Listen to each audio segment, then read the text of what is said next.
4주간의 특별 작정 금식 기도 21일차. 이제 며칠, 한 주간 딱 남았네요. 오늘 제목은 어느 것이 먼저일까요? 어느 것이 먼저일까요?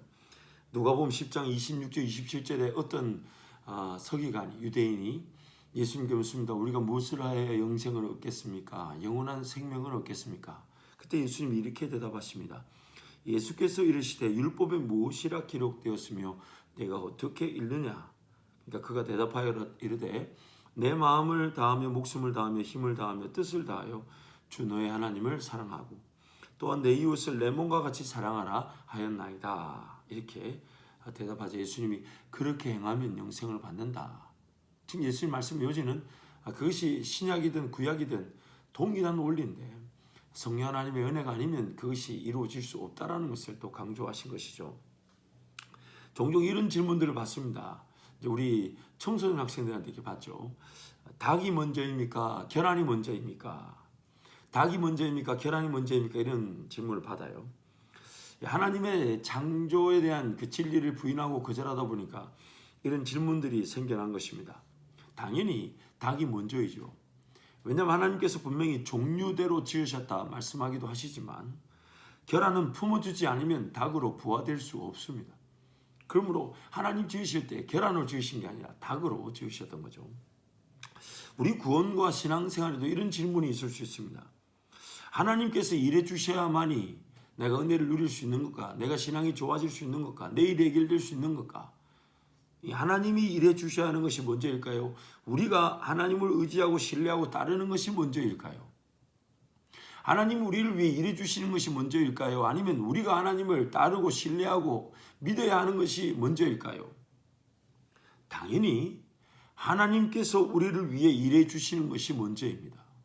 당연히 하나님께서 우리가 아직 연약하고 죄인되고 심지어 원수 되었을 때도 우리를 위해 하나님의 사랑을 예수 그리스도를 통해 보여주셨습니다. 하나님이 먼저, 우리는 아무도 의인은 없나니 하나도 없습니다. 모든 사람이 다 죄인 가운데 있었고 하나님을 찾지도 구하지도 부르지도 않았습니다.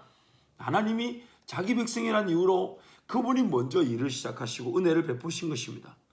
그래서 하나님이 먼저 베푸신 은혜로 인해 오늘 우리에게 나타나는 반응으로서의 자세와 모습이 바로 신앙생활인 것입니다. 하나님이 은혜를 베푸셨기 때문에, 그래서 하나님 내 안에 성령 하나님이 머물게 하셨기 때문에 그것을 통해 성령 하나님의 일하심에 따라 내가 죄인됨을 알게 되었고 회개하게 되었고 예수님을 믿고 입으로 시인하게 된 것, 하나님의 은혜로 일하신 것에 대한 반응으로 우리의 삶이 나타나게 된 것입니다. 신앙을 고백하고 하나님을 섬길 수 있게 된 것입니다. 그러므로 하나님과의 관계를 위한 신앙생활은 하나님께서 이미 시작하신 은혜로 인한 것이기에, 그렇다면 나는 어떻게 반응하는 것이 좋을까요? 하나님께서 은혜로 이 모든 것들을 시작하신 것이라면 나는 어떻게 반응하는 것이 좋을까요? 어떤 자세를 보이는 것이 마땅할까요? 나의 간구와 내가 기도한 것과 또한 나의 행함이 조건이 되어 하나님께서 뭔가 갚아주시는 듯한 인과응보적 결과로서의 은혜가 아니라 하나님께서 지금 하나님을 알아가고 경험할 수 있도록 은혜를 베푸셨다면 나는 어떤 자세를 취해야 되는 걸까요? 나는 어떤 모습을 보여야 하는 걸까요? 그래서 구약과 신약의 모든 말씀이 이렇게 제안하는 것입니다. 내 마음을 다하며 목숨을 다하며 뜻을 다하며 힘을 다하여 주 너의 하나님을 사랑하고 또한 내 이웃을 내 몸과 같이 사랑하라 하였나이다. 하나님을 사랑할 수 없었던 자들이 하나님을 사랑할 수 있도록 구원을 얻은 것입니다.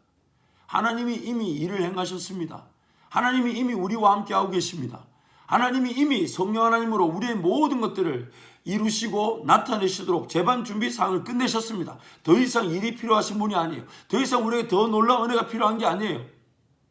자기 자녀를, 그 외동 아들을, 예수 그리스도를 아끼지 아니하고 우리에게 베푸신 분이 하나님이십니다. 더 이상 아끼실 것도 더 이상 우리에게 베푸셔야만 하는 은혜도 없습니다. 이미 다 이루어졌습니다. 예수 그리스도를 통해 죄의 대가가 지불되고 예수 그리스도를 통해 성령 하나님 우리 가운데 하나님의 전으로 삼고 함께 머물고 계십니다. 그렇다면 이게 이미 일어난 은혜라면 나는 어떻게 반응해야 될까요? 그게 바로 신앙생활입니다.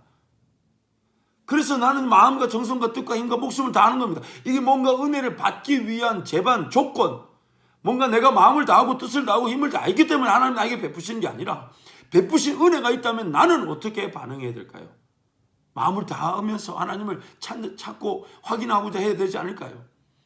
정성과 뜻과 힘과 목숨을 온전히 다해서 정말 하나님 나와 어떻게 함께하고 계신지, 어떤 길로 인도하기를 원하시는지, 하나님 무엇을 영광받기를 원하시는지, 무슨 꿈을 가지고 계신지, 무슨 비전을 가지고 계신지, 남겨진 내 삶은 어느 길에서 어떻게 하나님과 동행하며 또한 지금 하나님은 나를 어떻게 만져주시는지, 그것이 바로 지극히 마땅한 은혜를 받은 자로서의 반응이며 자세인 것입니다.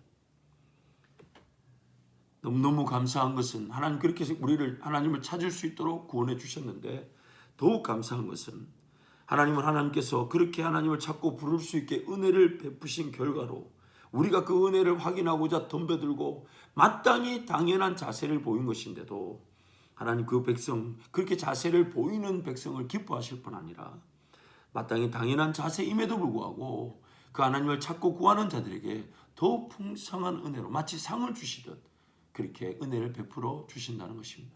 그래서 매번 작정하고 하나님께 덤벼드는 겁니다. 그냥 내버려 두면 알아서 신앙생활 잘하고 기도를 잘할 타입이 내가 아니라는 거, 우리가 아니라는 걸 우리가 늘 잊지 않고 하나님 도와주십시오. 하나님 무엇을 좀 더 작정해서 습관으로 만들까요? 문화로 만들까요? 시간이든 물질이든 어떻게 하면 잘 관리할 수 있을까요? 그 지혜를 구하고 하룻밤 사이에 변화되지 않는다는 걸 알기에 매 순간, 그래서 우리가 하루 1시간 기도 운동, 또한 그 11조 생활, 주일 성수 생활, 또한 그런 물질을 하나님께 감사함으로 또 선교, 구제 이런 것들을 통제하듯 그렇게 작정하고 구별하고 또 더 놀라운 길이 있다면 그렇게 따라갈 수 있는 그런 은혜를 구하는 것이 바로 은혜를 받은 자다운 마땅한 자세이며 마땅한 반응인데, 하나님은 그런 마땅한 자세와 반응에 기뻐하시면서 더욱 풍성한 열매를 맺게 하시고 더 놀라운 은혜의 길로 우리를 인도해 가시는 것입니다.